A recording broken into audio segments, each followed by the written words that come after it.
Hello guys, welcome back to my channel. তো good morning সবাইকে। তোমরা সবাই কেমন আছো?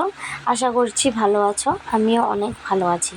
তো আজকে সকালটা শুরু করলাম এক গ্লাস জল দিয়ে খেয়ে। তো সকাল সকাল খালি পেটে জল খেলে শরীরের পক্ষে অনেক ভালো।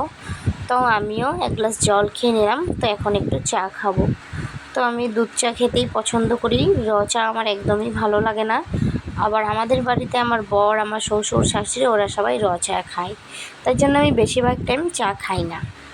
কখনো কখনো ইচ্ছে করলে অনেক, তখনই আমি চা খাই। তো আজকে আমার খুব ইচ্ছে করছিল যে আমি একটু দুধ চা খাই, তাই নিজের জন্য এক কাপ দুধ চা বানিয়ে বসে পড়লাম খেতে। তো ওদের চা খাওয়া আগেই হয়ে গেছে। তো আমি লাস্টে বসে বসে চা খাচ্ছি আর ভাবছি যে আজকে কি রান্না করব। তো রোজ রোজ এই রান্নার ঝামেলা ভালো লাগে না। বরকে যদি জিজ্ঞাসা করি যে আজকে কী রান্না করব, তো বলবে তোমার যা ইচ্ছে তুমি তাই রান্না করো, আমাকে যদি সেদ্ধ ভাত দাও আমি তাই খেয়ে নেব। কিন্তু যখন আমি সেই সেদ্ধ ভাতটা ওকে বানিয়ে দেব তখন নাক ছিটকবে, বলবে সেদ্ধ ভাত আমি খাবো না, আমি বাইরে খেয়ে নেব। তো সকালের জন্য এখানে কাঁচা কলা সেদ্ধ দিয়ে ভাত বসিয়ে দিলাম, আর কাঁচা কলার খোসাটা সহকারে দিয়েছি। তো আমি ওটাকে বাটা করব। ভাতটা বসিয়ে দিয়ে এখানে চলে এসেছি আমি। কিছু জামা কাপড় ছিল ছেলের, সেগুলোকে ধুয়ে দেব। 10-15 মিনিট ভিজিয়ে রেখে ধুয়ে দেব। ধুয়ে একবারে চান করে চলে আসব। তো ছেলে এখন ওর পিসির সাথে খেলা করছে, তো আমি ভাবলাম যে এই ফাঁকে আমি আমার কাজগুলো সেরে নিই। তো জামা কাপড় ধুয়ে চান করে চলে এসেছি ঘরে। বিছানাপত্তর এসে দেখি কী অবস্থা করে রেখেছে। তো ভাবলাম যে না, বিছানাটাকে উঠিয়ে আবার পেতে রাখি, কেননা ছোটো বাচ্চার ঘর, এদিক ওদিক কিছু একটা পড়ে থাকলে হয়তো ব্যথা পেতে পারে। তাই জন্য পরিষ্কার পরিচ্ছন্ন করে রাখাটাই উচিত। তুমি এই জন্য আরেকবার বিছানাটাকে পরিষ্কার করে নিচ্ছি। আর এরকমভাবে বিছানাপত্তর আমার দিনের মধ্যে প্রায় 4 থেকে 5 বার গুছাতে হয়, কেননা একটু পরপর আসে বিছানায় ওঠে, কখনো কখনো জুতো পরে উঠে যায়, কখনো ধুলোবালি নিয়ে আসে। তো এইভাবে করে অনেকবারই প্রায় আমার বিছানাটাকে গুছাতে হয়, বারবার করে বাঁধতে হয়। আর 2 দিন আগে কিছু জামা কাপড় ধুয়েছিলাম, তো অবশ্য আমি ধুইনি, আমি কাজের মাসি দিয়ে ধুয়েছিলাম। অনেক জামা কাপড় ছিল, তো বৃষ্টির কারণে ধোয়া হয়নি। এরপরে যখন ধুলাম তখনও বৃষ্টি ছাড়েনি, তাই জন্য যত জামা কাপড়গুলো ধোয়া হয়েছিল সেগুলোকে ঘরের ভিতরেই শুকোতে হয়েছে।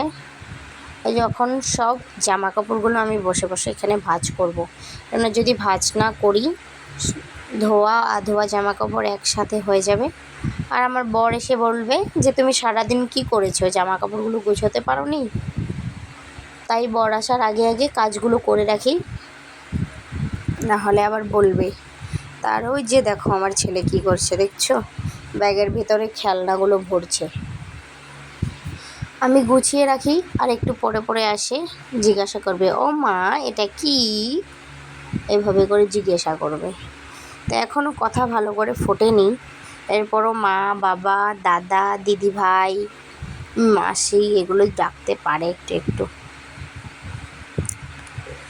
তো জামা কাপড় ভাঁজ করতে আমার অনেক সময় লেগে গেছে, কেন অনেক জামা কাপড় ছিল।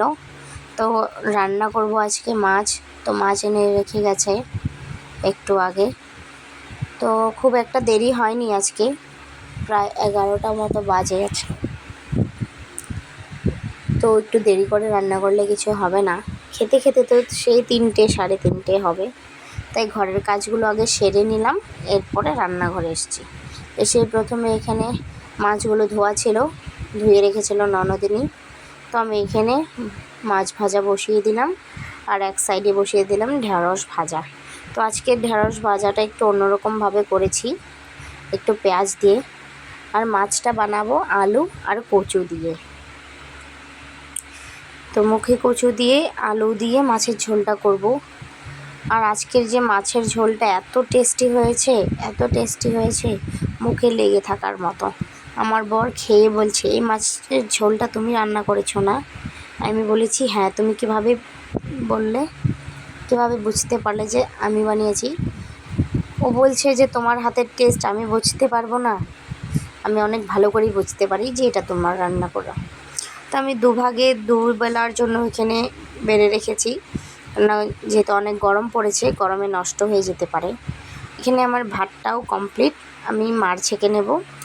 আর দুপুরের খাওয়া দাওয়া করে আমরা একটু ঘুরু করতে চলে গেছিলাম, তাই জন্য ওই ভিডিওটা আর নেওয়া হয়নি।